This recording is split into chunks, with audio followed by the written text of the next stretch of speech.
তাজিয়া মিছিল দিয়ে সমাপ্ত নয়, মহরম মানবতা মাস্টার নয়, মহরম মানবতা পরিবারের শিক্ষা গ্রহণ করা হয়েছে। ত্যাগের শিক্ষা গ্রহণ করা, কিছু শিক্ষা ত্যাগের শিক্ষা গ্রহণ করা। প্রিয় হাজির, এই যে যুগে যুগে কালে কালে আল্লাহ যারা নবী হয়েছে তাদেরকে আল্লাহ পরীক্ষা করছে কিনা, বলে করছে কিনা? নবীদের উপর অনেক পরীক্ষা এসেছে। আর নবীদের মিশন যারা চলিয়েছে সাহাবায়ে কেরাম, তাবেঈন, তাবেঈন, আউলিয়া কেরাম থেকে শুরু করে অত্যধিক যারা হকের পথে থাকবে তাদেরকে অবশ্যই পরীক্ষা দিতে হবে, তাদেরকে জীবন দিতে হবে, সম্পদ দিতে হবে। যখন যেটা প্রয়োজন তখন বিলিয়ে দেওয়া, তখন উৎসর্গ করে দেওয়া, এটা হলো মুমিন মুসলমানের পরিচয় বলেছে। কার পরিচয়? মুমিন মুসলমানের পরিচয়, ইমানদারের পরিচয়। ইমাম হুসাইন সেদিন জীবনটা দিয়ে ইতিহাসের পাতায় একটা নিরবতা সাক্ষী হয়ে গেল যে হুসাইন এমন একটা জীবিত অবস্থায় রয়েছে যে আল্লাহ রাব্বুল আলামিন কোরআনে কারিমে বলেন, ওয়ালা তাহসাবান্নাল্লাযীনা কুতিলু ফী সাবিলিল্লাহ বাল আহইয়াউন ইনদা রাব্বিহিম ইরযাকুন। আপনারা বলে, হে আমার ঈমানদার বান্দারা, হে দুনিয়ার মানুষেরা, তোমরা ধারণা করিও না। তোমরা কি? একটা হলো মরা, আর একটা হলো ধারণা করা। ভিন্নতা আছে কিনা? ধারণাটা কিন্তু মানুষের বিভিন্ন ধরনের সংশয় থেকে আসে, সংগ্রহ থেকে নিয়ে আসে, ধারণা সৃষ্টি হয়। আমরা বলে তোমরা ধারণাও করিও না যে যারা আমার রাস্তায় রাগে আহিতে, যারা আমাকে রাজি করার জন্য শাহাদাতের পেয়ালা পান করেছে, শাহাদাতের শরৎ পান করেছে, তোমরা তাদেরকে মৃত বলে ধারণাও করিও না বলেছে। একটু বলো সবাই কার? আল্লাহর ঘোষণা সত্য কিনা? আল্লাহর ঘোষণা কি আপনি সংরক্ষণ করা যাবে? সেটা আল্লাহ বলেছে, ওয়ালা তাহসাবান্নাল্লাযীনা কুতিলু ফী সাবিলিল্লাহ, যারা আমার দ্বীন প্রতিষ্ঠা করার জন্য, ইসলাম কায়েম করার জন্য, হক প্রতিষ্ঠা করার জন্য নিজের জীবনকে বিলিয়ে দিল, তোমরা তাদেরকে মৃত বলিও না। বাল আহইয়াউন ইনদা রাব্বিহিম, এরা আল্লাহর কাছে তারা জীবিত বলে সুবহানাল্লাহ। আল্লাহ জীবিত হলে কি হবে? জীবিত হওয়ার কারণে ইনদা রাব্বিহিম ইরযাকুন, আমি আল্লাহ তাদের রিজিক পর্যন্ত সাপ্লাই করি বলে সুবহানাল্লাহ। কারণ জীবিত মানুষের রিজিকের ভয় আছে কিনা? আমি আপনি যখন রুহুটা চলে যাবেন, দুনিয়ার যত ভালো খবর আপনার সামনে দেন, এই খবরে কি কোনো হয়েছে? ভয় আছে, কিন্তু যখন আপনার দেহের ভিতরে প্রাণটা আছে, কি আছে? প্রাণ আছে, রূহ আছে, তখন আপনার কাছে স্বাদ বলেন, মিষ্টি বলেন, টক বলেন, সবকিছু মূল্য আছে। কিন্তু যখন দেহ থেকে প্রাণটা চলে যাবে, রূহটা চলে যাবে, তখন কি আপনার কাছে কি দুনিয়ার কোনো খাবার প্রয়োজন আছে? আপনি তো নিজের কিন্তু করে যাবেন। মৃত মানুষের জন্য কোনো খাদ্যের প্রয়োজন নাই, কিন্তু জীবিত লোকের খাদ্যের প্রয়োজন আছে। আল্লাহ বলে, যারা আমার রাস্তায় শহীদ হয়েছে তাদেরকে আমি জীবিত রেখেছি। ওই জীবিত রাখার কারণে আমি আল্লাহ যেহেতু জীবিত রেখেছি, আমি আল্লাহ তাদের এই জীবিত দান করতেছি বলেছি। বদরের ময়দানে যারা শহীদ হয়েছে, উহুদের ময়দানে যারা শহীদ হয়েছে, খন্দকের ময়দানে যারা শহীদ হয়েছে, তাবুকের ময়দানে যারা শহীদ হয়েছে, বাবারা তাদের শহীদ হলো কি রকম? তাদের শাহাদাতটা হলো তারা কাফেরের সাথে যুদ্ধ করে শহীদ হয়েছে। এটি বলেন কাদের সাথে? সবাই বলেন কাদের সাথে? বদরের ময়দানে যারা শহীদ হয়েছে তারা কাফেরের সাথে যুদ্ধ করে শহীদ হয়েছে, কাফেরের সাথে। উহুদের ময়দানে যারা শহীদ হয়েছে কাদের সাথে? কাফেরদের সাথে। খন্দকের ময়দানে, তাবুকের ময়দানে, এইভাবে ইসলামের দিনে যতগুলো যুদ্ধ হয়েছে, মুসলমান বনাম কাফের, মুসলমান তার বিপক্ষে কাফের যুদ্ধ হয়েছে। এই যুদ্ধ মুসলমান যারা যুদ্ধে যারা শহীদ, যুদ্ধে যারা নিহত হয়েছে তারা হয়েছে শহীদ, যারা আহত হয়েছে তারা হলো গাজী। বলে সুবহানাল্লাহ। যুদ্ধের ময়দানে শহীদ হইল না, গাজী হইল কি? কোন অবস্থায় ফেল হওয়ার সুযোগ নেই। কিন্তু ইসলামের ইতিহাসে যতগুলো যুদ্ধ আমরা স্টাডি করি, সকল যুদ্ধ মুসলমান বনাম কাফের। কিন্তু একটি যুদ্ধ ব্যতিক্রম, একটি যুদ্ধ ব্যতিক্রম, সেই যুদ্ধের নাম হলো ময়দানে কারবালা।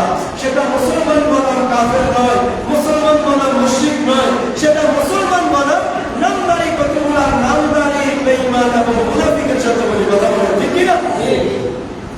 নামধারী মুসলমান। কি মুসলমান?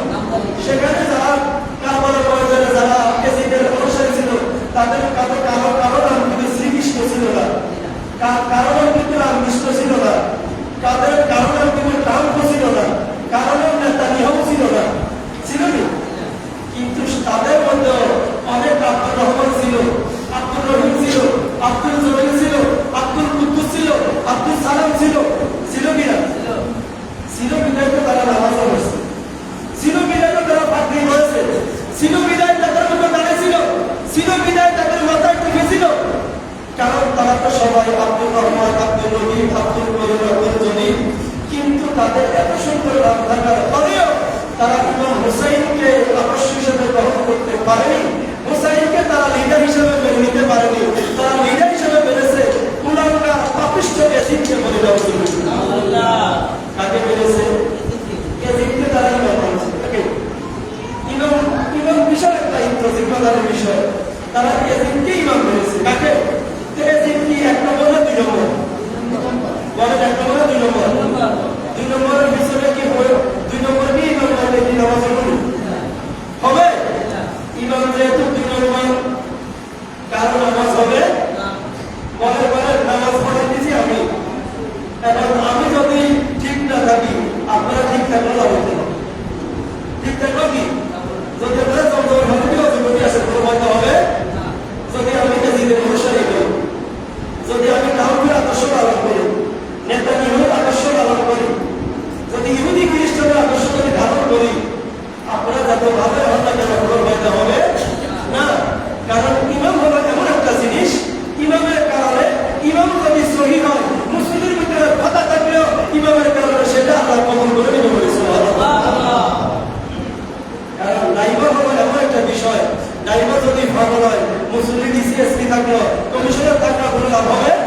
কারণ ড্রাইভার যদি ঠিক থাকে তাহলে গাড়ি কমলা যাবে, ড্রাইভার যদি ঠিক থাকে গাড়ি তাহলে কোথায় যাবে? বর্তমান স্টেশন যাবে।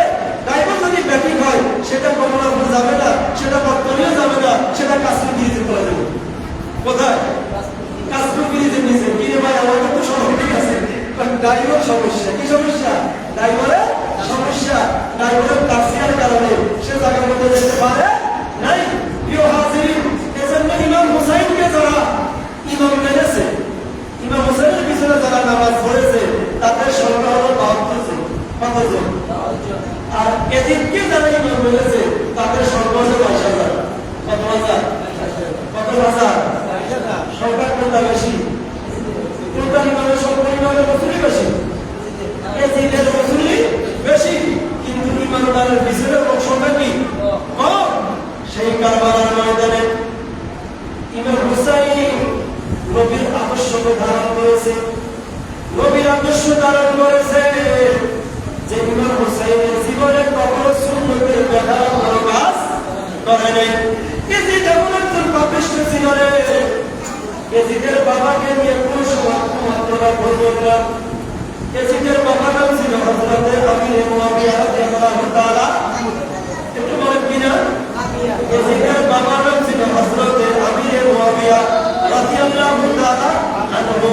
উনি ছিল নবীজির একজন কাতেবে ওহী। ওহী যারা নবীজির ওহী যারা লিখত, তাদের মধ্যে একজন ছিল হযরতে আমির মুআবিয়া রাদিয়াল্লাহু তাআলা। আমাদের দেশে ওহী বিশ্বের বিভিন্ন জায়গায় শিয়া মতবাদী যারা আছে, তারা ইমাম হুসাইনকে মানতে গিয়ে, হুসাইনকে এমন অন্ধ ভালোবাসা দেখাইতে গিয়ে হযরত আমির মুআবিয়াকে তারা কাফের বলে। নাউযুবিল্লাহ, আওয়াজ করে নাউযুবিল্লাহ। আমির মুআবিয়া সম্পর্কে ভ্রান্ত ধারণা করা যাবে না, আমির মুআবিয়া সম্পর্কে খারাপ চিন্তা করা যাবে না। আমির মুআবিয়া আমার নবীর একজন প্রিয়তম সাহাবী ছিল। আমির মুআবিয়াকে আমার নবী ভালোবাসতো, আমির মুআবিয়া আমার নবীকে ভালোবেসেছে বলে সুবহানাল্লাহ। আমির মুআবিয়া থেকে বুখারী মুসলিমে হাদিস এসেছে, হাদিস এসেছে ওয়ান মুআবিয়া রাদিয়াল্লাহু তাআলা আনহু, ওয়ান মুআবিয়া রাদিয়াল্লাহু তাআলা আনহু, হযরত মুআবিয়া রাদিয়াল্লাহু তাআলা থেকে বর্ণিত, قال رسول الله সাল্লাল্লাহু আলাইহি ওয়াসাল্লাম, নবী সাল্লাল্লাহু আলাইহি ওয়াসাল্লাম ইরশাদ করেন, মান ইউরিদুল্লাহু বিহি খায়রান ইউফাক্কিহু বিদ্দীন ওয়া ইন্নামা আনা কাসিবুন ওয়াল্লাহু ইউতি। উচ্চ স্বরে বলেন সুবহানাল্লাহ।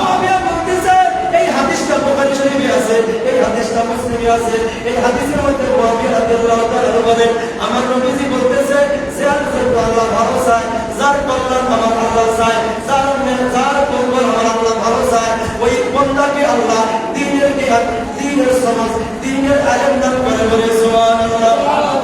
কিসের জ্ঞান? দ্বীনের জ্ঞান দান করে। আল্লাহ যার ভালো চায়, তাকে কোরআন হাদিসের জ্ঞান শিক্ষার সুযোগ দেয়, তাকে সঠিক রাস্তাকে আলোচনা করার সুযোগ করে দেয়। আল্লাহ যার ভালো চায়, বলে সুবহানাল্লাহ। এখন এই হাদিসের বর্ণনাকারীকে মুআবিয়ার সন্তানকে ইয়াজিদ, এটা খেয়াল করবেন না যে ইয়াজিদের কারণে মুআবিয়াকে দোষারোপ করার কোনো সুযোগ আছে? দেখবেন কোন নবী নূহ আলাইহিস সালাম একজন জলিলের কথা একজন পয়গম্বর ছিল না? মানে নূহ আলাইহিস সালাম নবী ছিল কি না? রাসূল ছিল। 950 বছর দ্বীনের দাওয়াত দিয়েছে। কত বছর? কিন্তু ওনার সদস্যের করা 120 থেকে 30 জন ওলামা ছিল। 950 বছর খেদমত করে নৌকা একটা বড় সামনে তৈরি করে গরু সামনে উঠেছে। গরু সামনে পশু পাখি সব প্রাণের নৌকা একটা বোঝা করছে। কিন্তু 950 বছর দিনের খেদমত করেছে। কোন ছেলের নাম কি ছিল? বলেন কেন? কি নাম ছিল? কেন? কারণ বাপ হিসাবে তো ছেলের প্রতি মায়া থাকা স্বাভাবিক। বলেন হবে কি না? বাবা বলতেছে, বাবা আল্লাহকে কিয়ামত করবে কিছুদিন পরে। কি হলো? কারা তাকে মাথা খারাপ, ওরা দুনিয়া কোনো টাকা ধরে নেই, বাবাকে কিয়ামত কি কিয়ামত হলো। কিন্তু বাপি কি নিজে থেকে বলে না, আল্লাহ থেকে বলে? বলে না থেকে বলে? নবীরা যাদের কথা বলে, কার পড়ার বলে, কার ইশারা নিয়ে বলে? বাপে বলে, বাবা তুই বুঝলি না, লোকা তুই দেখবি পৃথিবীতে কেউ থাকবে না, কেউ ওটা প্রয় হয়ে যাবে, পাহাড় পর্বত পর্যন্ত নিবিশ হয়ে যাবে, বিলীন হয়ে যাবে। কিন্তু ছেলে বাবাকে বিশ্বাস করতে পারেনি। ছেলেকে আগে বিশ্বাস করতে পারেনি, বাবাকে বিশ্বাস করেনি। কিন্তু নিজের সন্তান সে ইমান তার নসিবে জুটেনি, যার কারণে সে বেঈমানের কাতারে চলে গেছে, বেঈমানের অনুসারের দিকে চলে গিয়েছে। কিন্তু যারা ইমান নূহ আলাইহিস সালামকে যারা মেনেছে, ভালোবেসেছে, যারা নবীর কৃষ্টিতে উঠেছে, সেই মহাত্মা বলে আল্লাহ সবাইকে নূহ নবীর সাথে যারা ছিল সবাই আল্লাহ বাঁচিয়েছে, বলে সুবহানাল্লাহ। আর নূহ নবীকে যারা মানেনি কেউ পাচ্ছিনি, ছেলে পাচ্ছিনি, ছেলে ডুবি যায়। এই অবস্থা আপনার যুবকের তো আল্লাহ আল্লাহ আমার আল্লাহ বলে ইন্নাহু লাইসা মিন আহলি। কোরআনে কি ইন্নাহু লাইসা মিন আহলি? নূরে তুমি মায়া কাকে দেখাইতেছো? এটা তো তোমার পরিবারের সদস্য। সুবহানাল্লাহ বলেন। এটা তোমার পরিবারের সদস্য। যদি তোমার পরিবারের অন্তর্ভুক্ত হইতো তাহলে সে তোমার কথা মানত। যদিও তোমার অভিজ্ঞতার সন্তান, কিন্তু সে এখন ইমানের কাতায় না থাকার কারণে সে কাটা। সে কি এখন তোমার পরিবার মেম্বারশিপ থেকে তাকে কাটা দেওয়া হয়েছে, সে তোমার পরিবারের অন্তর্ভুক্ত নয়। কিসের কারণে? ইমান না থাকার কারণে। কি না থাকার কারণে? ইমান না থাকার। অতএব নূহ আলাইহিস সালামকে কোনো রকমের এলজাম দেওয়া যাবে না, দোষ দেওয়া যাবে না। একইভাবে যেইভাবে নূহ আলাইহিস সালামের কারণে নূহ নবীকে দোষারোপ করা যাবে না, একই সূত্রে ইয়াজিদের কারণে নবীদের প্রিয়তম সাহাবী হযরত আমির মুআবিয়ার মতো একজন পবিত্র সাহাবীকে কোনো ধরনের দোষারোপ করা যাবে না, বলে সুবহানাল্লাহ। মানে ঠিক কি না? করা যাবে না। ইসলামের সিদ্ধান্ত এটা নয়, যার বিচার তার জন্য। নবীজি বিদায় হজের বছরে বলতেছে, ব্যক্তির দোষের কারণে কোনো জাতিকে দোষারোপ করিও না। ব্যক্তির কারণে কোনো জাতিকে দোষারোপ করিও না। একজন ব্যক্তি অপরাধ করার কারণে পুরা বংশের সবাইকে কি দোষারোপ করা যাবে? বিচার হবে যার অপরাধ করেছে, যে বিচার হবে তার। অপরাধ যার, বিচারও তার। কিন্তু এক অপরাধের কারণে বাবা মাকে বিচার করা যাবে না, বাবা মাকে ফাঁসির কাছে ঝুলানো যাবে না। কারণ যে অপরাধ করেছে তাকেই দিতে হবে শাস্তি। এটার নাম হলো ইনসাফ। এটার নাম কি? আর এটার বাহিরে যদি চলে যায় সেটা হলো জুলুম। সেটা কি? জুলুম। একটা লোক অপরাধ করেছে কিন্তু শাস্তি দিতেছে আরেকজনকে, এটা জুলুম নয়? নাকি জুলুম নয়? আমরা বিভিন্ন সময় বক্তব্য দিকে ভাই আমাদের দেশে 30 বছর ধরে জেলখানা তো মারেছে, পরে দেখা যায় পারমানেন্ট মিথ্যা মামলা। কি মামলা? 30টা বছরের বাচ্চারা কোথায় ছিল? জেলখানায়। কার মামলা? পবিত্র কমে গেছে, পবিত্র মিলে গেছে। নামে কি মিলে গেছে? আপনারা পয়সা কি রকম নিয়ে গেছে? 30 বছর তার জিন্দিগি কেটে গেল জেলখানাতে। শেষ পর্যন্ত নিউজ আসতে তার এই নামের বিন্দু পরিমাণ অপরাধের কিনে সম্পর্ক। এই দেখে 30টা বছরের বেচারা নিরপরাধ করে জেলে ছিল কিনা? এই যে তারা এই কারণটা ঘটাইছে, তারা অবশ্যই পৃথিবীতে শ্রেষ্ঠ জানেন। শ্রেষ্ঠ কি? তার বাবা থেকে, মা থেকে, সন্তান থেকে, স্ত্রী থেকে এই লোকটাকে নিরপরাধে 30টা বছর তার জিন্দিগিটা কবরস্থানের মধ্যে কাটাইছে কিনা? দেখেন এটা হলো, এটা কিন্তু ইনসাফ পাতাটা তলে কেন আছি? ইমাম হুসাইন আমার নবীর আদর্শের মধ্যে ছিল বলে সুবহানাল্লাহ। কার আদর্শ ছিল? আল্লাহ আমার নবীজিকে দুইজন নয়নের টুকরা দিয়েছে। নবী সাল্লাল্লাহু আলাইহি ওয়াসাল্লাম বলেন ইন্নাল হাসানা ওয়াল হুসাইনা হুমা ইসমানু ফিল জান্নাহ। এক হাদিসে বলে নবী বলে হাসান হুসাইন দুইজন হলো জান্নাতের নাম। সুবহানাল্লাহ। কিসের নাম? জান্নাতের নাম। আর হাদিসে নবীজি বলেন ইন্নাল হাসানা ওয়াল হুসাইনা হুমা রাইহানু ফিল জান্নাহ। এই দুইজন হলো জান্নাতের খুশবু। সুবহানাল্লাহ বলেন। কিসের খুশবু? জান্নাতের খুশবু।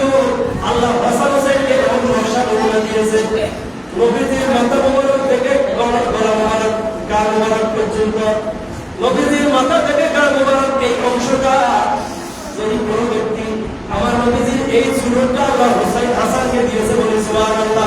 কাকে দিয়েছে? হাসান। আর এই থেকে নিচ পর্যন্ত বাকি অংশটা আল্লাহ রাব্বুল আলামিন আমার নবীর পরিচয় টুকরা হুসাইনকে দিয়েছে বলে সুবহানাল্লাহ। হাসান হুসাইন দুইজনকে একসাথে করে আমার নবীর পুরো সুরতটা, আমার নবীর নুরানি নকশা মোবারক বেশি হতে বলে সুবহানাল্লাহ। নবীর পুরো নকশাটা হাসান হুসাইনের মধ্যে ছিল। কার মধ্যে ছিল? হাসান এবং হুসাইনের ভিতরে ছিল। নবী সাল্লাল্লাহু আলাইহি ওয়াসাল্লাম নবীর শাসি, নবীর শাসির নাম ছিল উম্মুল ফজল। কি নাম ছিল? উম্মুল ফজল। একদিন আমার নবীজিকে আসি বলে এই উম্মুল ফজল বিনতে হারিস, উনি ছিল সৈয়দনা আব্বাস ইবনে আব্দুল মুত্তালিবের স্ত্রী। আব্বাস ইবনে আব্দুল মুত্তালিবের স্ত্রী।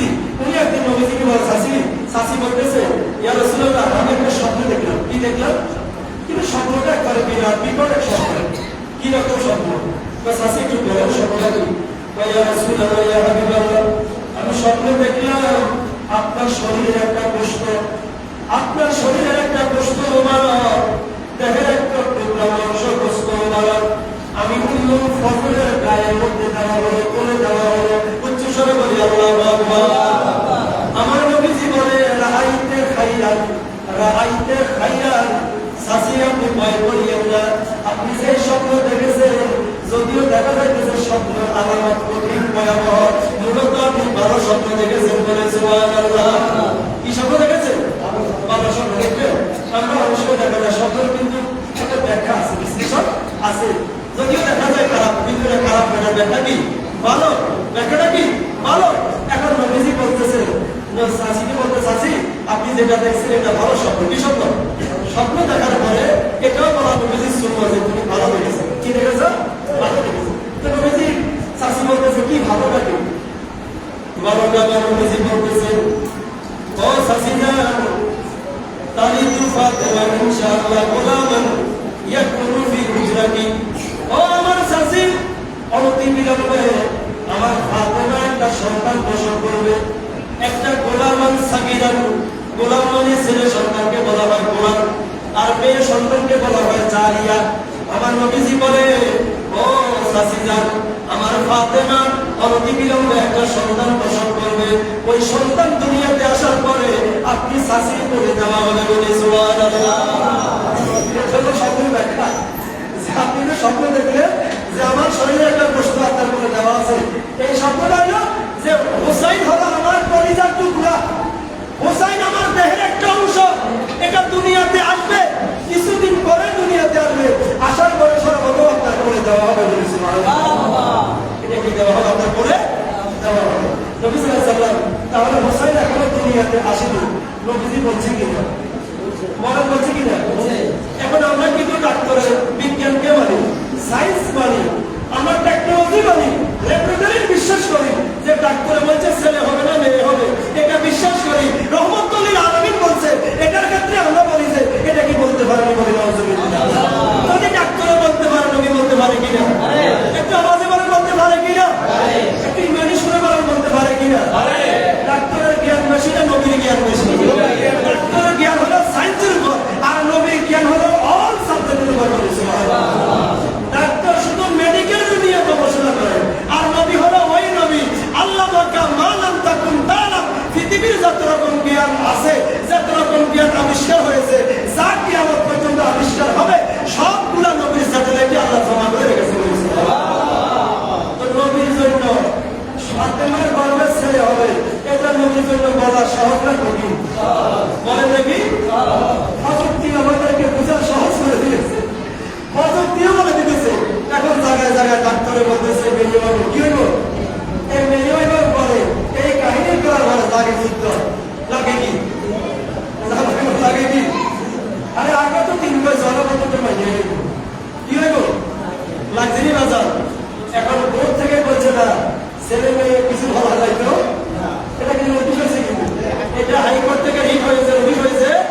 গর্বে আছে, সন্তান আছে, ছেলে না মেয়েটা বলা হবে এটা বলতে যাই কত যে মারামারি, কত যে কিনাকিনি করবো করে শুনেছে বাঙালিরা।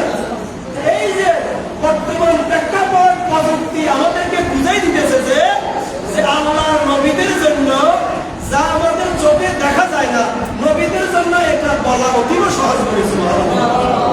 বলা কি সহজ না কঠিন? নবী সাল্লাল্লাহু আলাইহি সাল্লাম হুসাইন দুনিয়াতে আসার আগে নবী বলে দিয়েছে হুসাইন আসবে।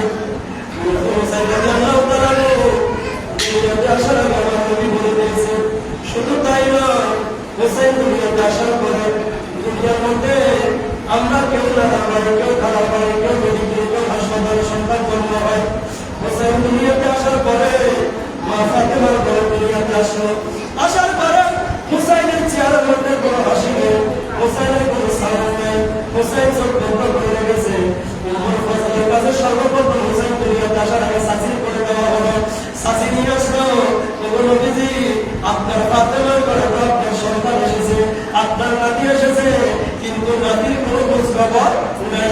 আমার নবীজি বলে নাতিকে আমার কাছে দিলে তো বলে সুবহানাল্লাহ। নবীর কোলে দেওয়ার পরে আমার হুসাইন নানা নাতির গল্প, নানা নাতির আলাপ শুরু হয়েছে, বলে সুবহানাল্লাহ। মনে হচ্ছে নানা নাতি বহু আগে তুমি ফ্রেন্ডশিপ করেন, বহু আগে তুমি তাদের বন্ধুত্ব মহব্বত চলেন। নানা এবং নাতির কথা চলতেছে। আমার নবীজি হুসাইন যখন হাসতেছে, মুস্কি হাসতেছে, হুসাইন হাসতেছে, আমার নবী হাসতেছে, আকাশের তারা পর্যন্ত, আরশের মালিক পর্যন্ত হাসতেছে, বলে সুবহানাল্লাহ। কারণ নবী যদি হাসে আমার মালিকও হাসে, হাসে কিনা?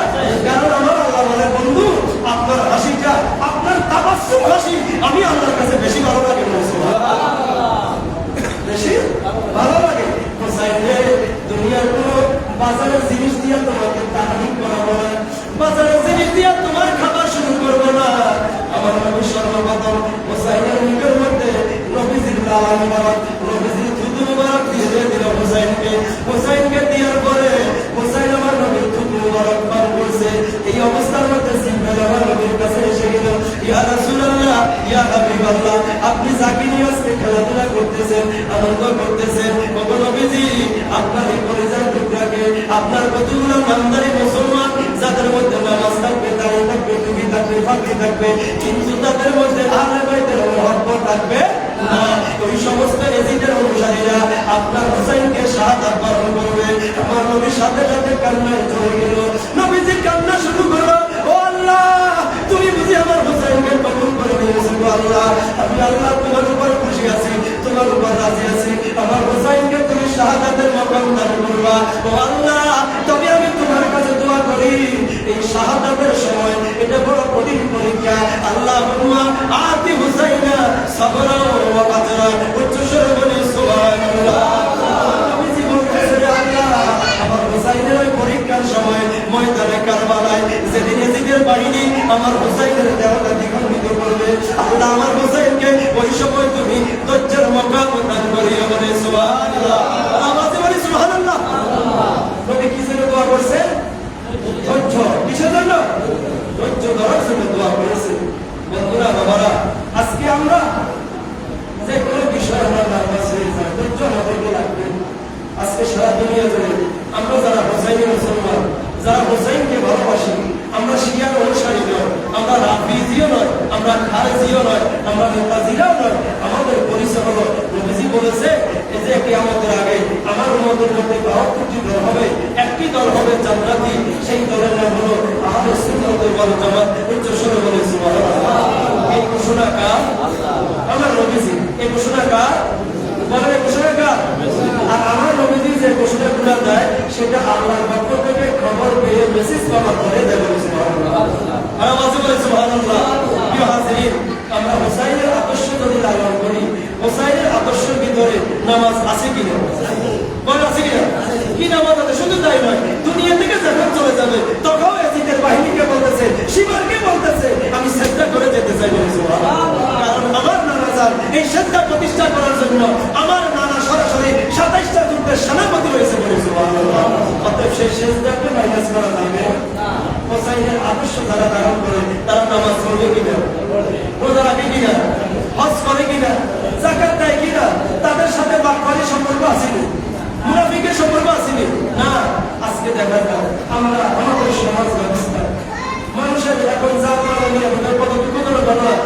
2 দিন আগে দিয়ে আপনার ছেলে মাহফিলের হরম পর্যন্ত শুরু হয়েছে। নাউজুবিল্লাহ।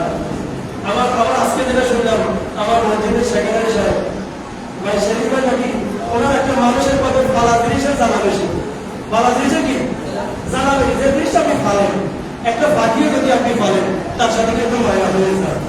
তো আমার ভাই শখের একটা বাড়ি ছিল গরু, তো গরুটা পর্যন্ত মাহফিলের দিনে ওরা কি ওই আপনার যেদিন যে সোনাইয়া মাইক নিছে ওই সোনাইয়া কি গরু মাইক দিয়ে গরু তার সাথে দিয়ে দেখেন মানুষের এই যে জীবন কি অবস্থা, মানুষের নিরাপত্তাহীনতা, এটা যদি আমাদেরকে পরীক্ষা কি দিতে হবে, সবর কি করতে হবে, সবর। এবং আমরা আমাদের প্রত্যেক জায়গায় সতর্ক থাকতে হবে। কি থাকতে হবে? সতর্ক থাকতে হবে। আল্লাহ যেন এই সমস্ত যারা চোর জীবনে কিন্তু বিরস্ত হইতে না বলা লাগে। চোর সারা জীবন কি থাকবে? চোরে থাকবে। আর চোরের কোনোদিন সম্মান নাই, চোরের কোনোদিন ইজ্জত নাই, চোরের নিজেরও ইজ্জত নাই, পরিবারেরও কি নাই ইজ্জত। চোর সারা জীবন চুরি করবে, তার জীবনের কোনোদিন তকদির পরিবর্তন হবে না। কিন্তু গৃহস্থ যদিও সাময়িক কষ্ট হয়েছে, আল্লাহ গৃহস্থকে এটার ক্ষতিপূরণ ডবল দিতে পারে কিনা? পারে কিনা? কিন্তু চোর প্রতিবন মাস প্রতিবন ওয়াজের মাইক পরিবর্তন হয়ে গেছে, তোর হেদায়েত কোন জায়গায় আছে? তোর জায়গা কোন জায়গায় তো যেখানে মাহফিলের ওয়াজের মাইক হয়েছে, তাহলে তার ভিতরে কি যেটা চিন্তাকার মনোময় অবস্থা, কথা বলে ঠিক কিনা? সে তো পুরা এই কারবালার মাসে এজিদের আদর্শ বাস্তবায়ন করতেছে। কার আদর্শ? যেটা চিন্তা করলে যে কারবালার মাস যেটা এজিদের কথা বলবো, তাহলে আমার কথাটাও কিছু আলোচনা হবে।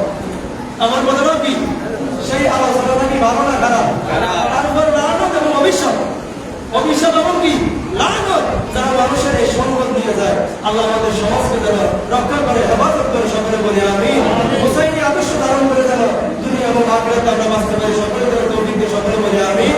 আমরা আজকে মসজিদে আমাদের প্রোগ্রাম হবে ইনশাআল্লাহ, বাদে আসা আমাদের প্রোগ্রাম শুরু হবে। আপনাদের সবাইকে আজকে আপনারা আর্থিক দ্বারা টাকা দিয়ে তো শরীক হয়েছেন, যারা টাকা জমা দিয়ে দিবেন, বাকিও আসিল দাঁড়িয়ে যদি কেউ না জমা থাকে ওইটা আল্লাহ রাস্তে দিয়ে দিবেন। এরপরেও যদি কেউ জমা থাকে অংশগ্রহণ করার সুযোগ আছে, আমাদের বিভিন্ন কাছে আপনারা দিবেন। যেদিন যারা আমাদের ছিলেন না তারা দেওয়ার এখন কি আছে, সুযোগ আছে, আমাদের কমিটিকে দিবেন। সবশেষে কথা হলো আপনারা থাকবেন, আজকে প্রোগ্রামে থাকবেন। আমরা অল্প সময়ের ভিতরে আমরা আলোচনা শেষ করব ইনশাআল্লাহ। সবাইকে দাওয়াত দেওয়া হচ্ছে, আমরা যেন আল্লাহ যেন আমাদের সকলকে ঈমান এবং আমলকে হেফাজতের জিন্দেগি নসিব করে, সকলে বলি আমিন। ওয়া মা তাওফীক ইল্লা বিল্লাহ। আসসালামু আলাইকুম।